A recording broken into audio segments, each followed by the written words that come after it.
Maggie says, I was depressed over losing my daughter's handprint. Then I realized it didn't have any meaning to anyone but me. And that helped. It was a tough lesson. When you hoard, you can't find important stuff. And I love this concept. Thank you, Maggie, for sharing this with me, because we run into a situation oftentimes where we think something is so incredibly important when we discover we're the only person it means anything to. It's like my husband discovering that his mother had saved after 50 years his little dress that he was christened in. And then he's like, oh my goodness, my mother is saving it for me and I don't want it. And it only means something to two people in the whole world, me and her. And it doesn't mean anything to me. So now there's one person in the world it means something to. And lo and behold, she's been saving onto it for 50 years. He's like, I don't have the heart to tell her I don't want it. And I said, please tell her, because she's probably saving it for you. She's probably saving it for you. And she would probably love to downsize a little bit and get rid of some of that stuff. Please let her know you're not And interested. cherish it. If it's in pristine quality, it's give what you can, no more than what you have. Mm-hmm. Maybe someone can use that in a beautiful way. We saw in the notes, people are wondering, what do I do with my music collection? What do I do with my books? Those were really curated, very accurate, pristine, self-selected, lived over and over again experiences and stories and songs. And in reality, you can put all of it on your phone and you can free up the paper and the plastic and allow it to go to someone who's using those things right now. I definitely did that one. What does Heather say for us? Heather says, I have my son living with me now, and he's been through a divorce that was traumatic for him. He's having a difficult time letting go of things that he doesn't use or need, and it's making my home cluttered. So this is third generation. Like, this is coming from his marriage, him and his wife. And then that relationship didn't work out. And so now it's at her house. And so now she's bringing this through to her life. It's now affecting her life, and it's not her issue. Okay. So what happens when you end up with stuff that's not even yours and you want to honor the person? I mean, Heather here's trying to honor her son and his feelings because this was traumatic for him. And yet it's affecting her life. Right. So how do we work through that, where we got to have a conversation? Here it is. And you'll start to see a pattern in the way that I help people through things.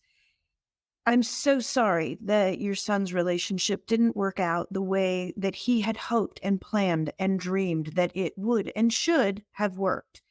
He is now grieving, and in many ways, so are you, because you want the best for your son.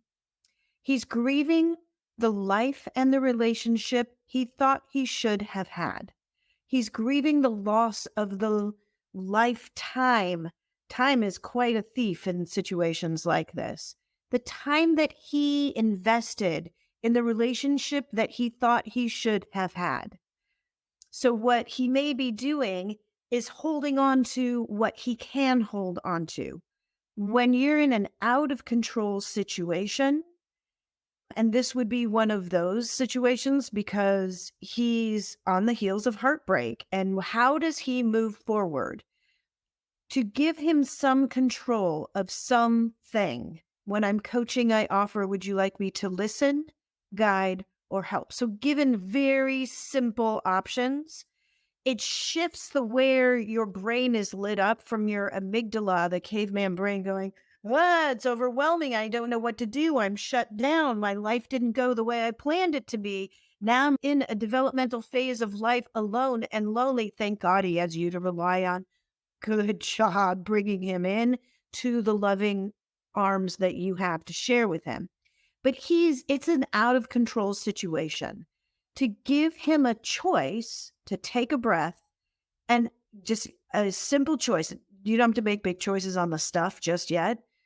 But what would he like for dinner? This or that? Or would he like to sit or stand or what? Just something to give him a moment of a breath to go, I would like to choose guide or help. When offered, can I listen? Would you like me to listen, guide, or help? That shifts where your brain is lit up to that caveman instinct, looking for danger only brain, to your prefrontal cortex. And this is where executive functioning and decision-making happens. So first, allow him to feel safe and know that he's okay and he is enough and that he is going to be all right. Then it's a matter of creating a well lit path for him. Who does he want to become? Does he want to invite someone new into his life? What are the values that he holds on to? And what values would he like to invite into his life?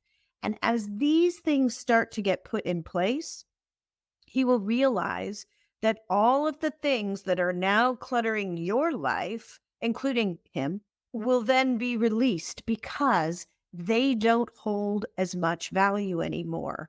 In fact, he may want to let go of a whole bunch of it, just like he did with that whole relationship, so that he then is free to step forward without a whole bunch of baggage weighing him down, emotional and otherwise, so that he can become who he still has so much life to live to become.